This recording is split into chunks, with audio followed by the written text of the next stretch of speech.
और राजद के अब 3 जमाई हैं, आतंकवादी, अपराधी और भ्रष्टाचारी। और राजद के ये तीनों जमाई जो आतंकवादी, अपराधी और भ्रष्टाचारी है, इसके विरोध में भारतीय जनता पार्टी खुल करके संघर्ष का ऐलान करती है। मुख्यमंत्री जी बिहार सरकार के युवराज जो मुख्यमंत्री का सपना देख रहे हैं, जब आपके लोगों पर आपके पाप और कुकर्म का पर्दाफाश होता है और जब दबिश बढ़ती है, तो आप कहते हैं कि भाजपा के हैं 3 जमाई। भाजपा के जमाई नहीं है, वह भारत माता का लाल है, सीबीआई, ईडी और आईटी। और राजद के अब 3 जमाई हैं, आतंकवादी, अपराधी और भ्रष्टाचारी। और राजद के ये तीनों जमाई जो आतंकवादी, अपराधी और भ्रष्टाचारी है, इसके विरोध में भारतीय जनता पार्टी खुल करके संघर्ष का ऐलान करती है। और आपके पिता के पाप के फल को जंगल राज से बिहार को मुक्त कराए थे, और आपके गुंडा राज से भी बिहार को मुक्त कराएंगे। बिहार के मुख्यमंत्री जी, आप धृतराष्ट्र बन करके आपको उस जंगल राज के विरुद्ध में नेता बनाया गया था, लेकिन आप उस जंगल राज के गोद में बिहार की जनता को और भी बिहार के लोगों के, जो सभी समाज के लोग ने लड़ करके मुक्ति पाया था, उस गोद में बैठा करके आपने महापाप किया है। आप भी इसकी सजा भोगेंगे। आज फिर से इस जिले के अंदर आपराधिक घटनाओं के कारण कोरनडेहरी गांव के अंदर जो मृतक शिक्षक के यहाँ गए, उन लोगों ने बताया कि अभी तक जो मुख्य अभियुक्त बाल भगवान और योगेंद्र चंदन है, गिरफ्तारी नहीं हुआ।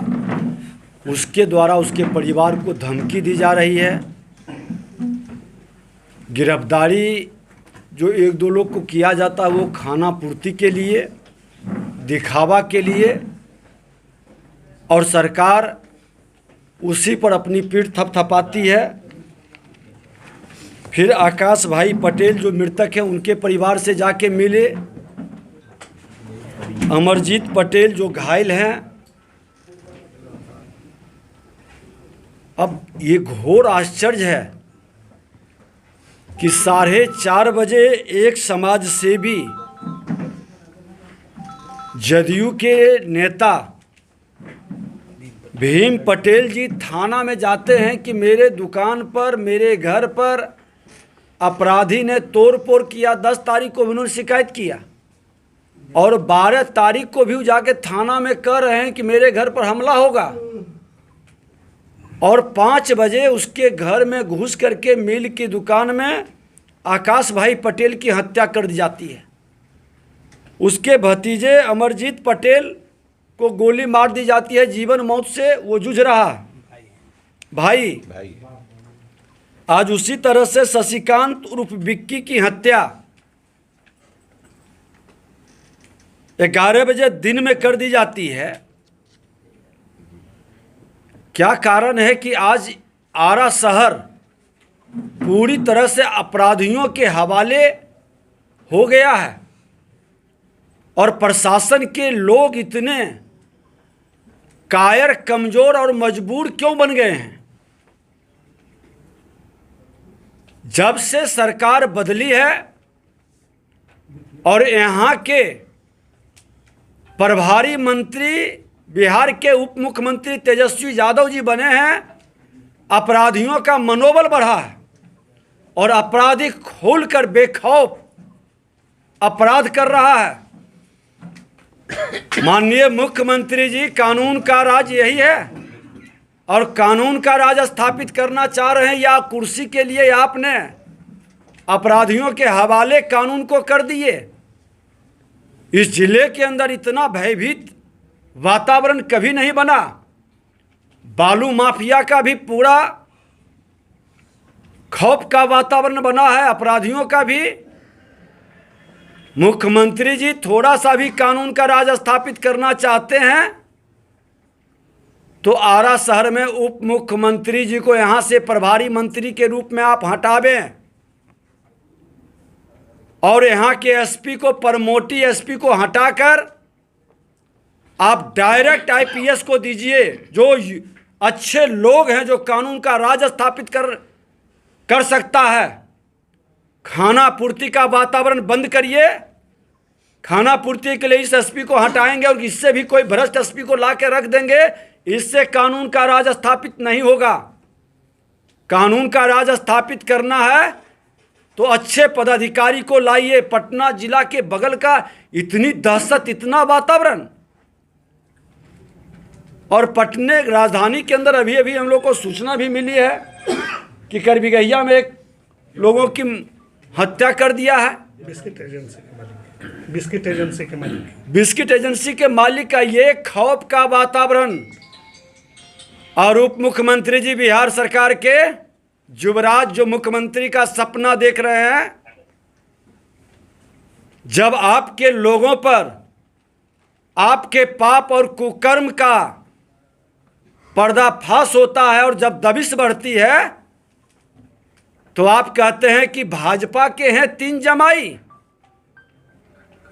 भाजपा के जमाई नहीं है, वह भारत माता का लाल है। सीबीआई, ईडी और आईटी और राजद के अब 3 जमाई हैं, आतंकवादी, अपराधी और भ्रष्टाचारी। और राजद के ये तीनों जमाई जो आतंकवादी, अपराधी और भ्रष्टाचारी है, इसके विरोध में भारतीय जनता पार्टी खुल करके संघर्ष का ऐलान करती है। और आपके पिता के पाप के फल को जंगल राज से बिहार को मुक्त कराए थे और आपके गुंडा राज से भी बिहार को मुक्त कराएंगे। बिहार के मुख्यमंत्री जी, आप धृतराष्ट्र बन करके आपको उस जंगल राज के विरुद्ध में नेता बनाया गया था, लेकिन आप उस जंगल राज के गोद में बिहार की जनता को और भी बिहार के लोगों के, जो सभी समाज के लोग ने लड़ करके मुक्ति पाया था, उस गोद में बैठा करके आपने महापाप किया है। आप भी इसकी सजा भोगेंगे। मैं तो आज लोगों को कहा हूं कि अब खुल करके ये लड़ाई सड़क से सदन तक चलेगी। और जो ये राजद के लोग 3 जमाई बनाए हैं, आतंकवादी, अपराधी और भ्रष्टाचारी को, इससे बिहार की जनता खुल करके लड़ेगी और बिहार में कानून का राज भारतीय जनता पार्टी स्थापित करेगा इस गुंडा राज से मुक्ति के लिए। और यहाँ नहीं प्रशासन बदलेंगे तो सड़क से सदन तक लड़ाई होगी। गवर्नर के यहाँ पूरी एक विधायकों की टीम के साथ जाके मिलेंगे और कानून के राज स्थापित करने का एक शुभारंभ लड़ाई का हम लोग करेंगे। और सबसे एक चीज़ और बता दें कि जब यहाँ के जिलाधिकारी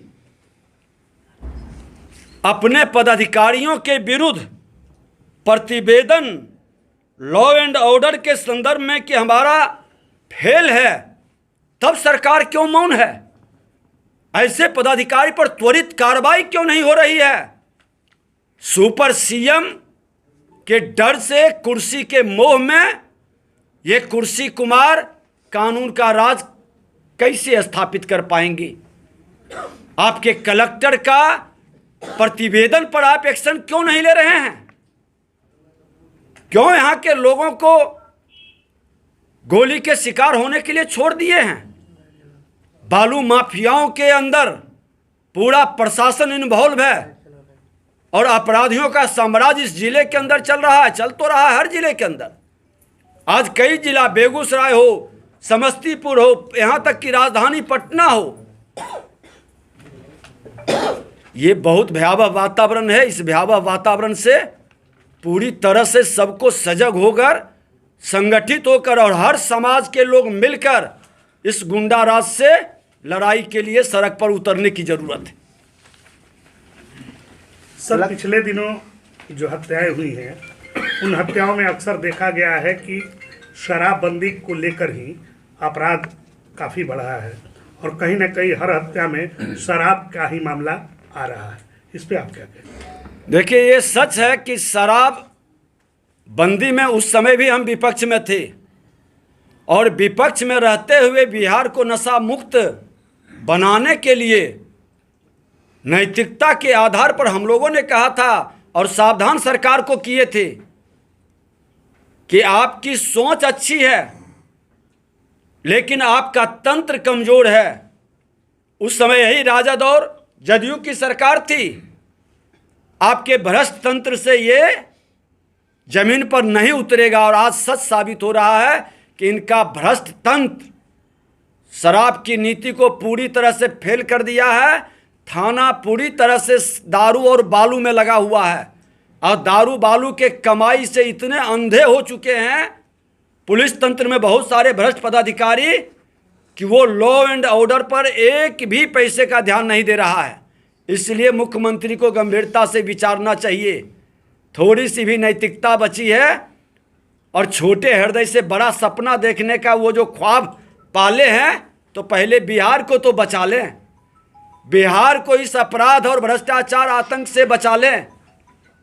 पूरा देश बिहार में अब जाने से डरने लगा। फिर से जो बड़े भाई ने साम्राज्य स्थापित किया था आतंकवाद का, जंगल राज का, आज उससे ज्यादा भयावह स्थिति हो गई। राजनीतिक पार्टी वो होता है जो सत्ता में बैठता है और विपक्ष में जो जिसकी जिम्मेवारी मिली है वो आज नहीं आया है।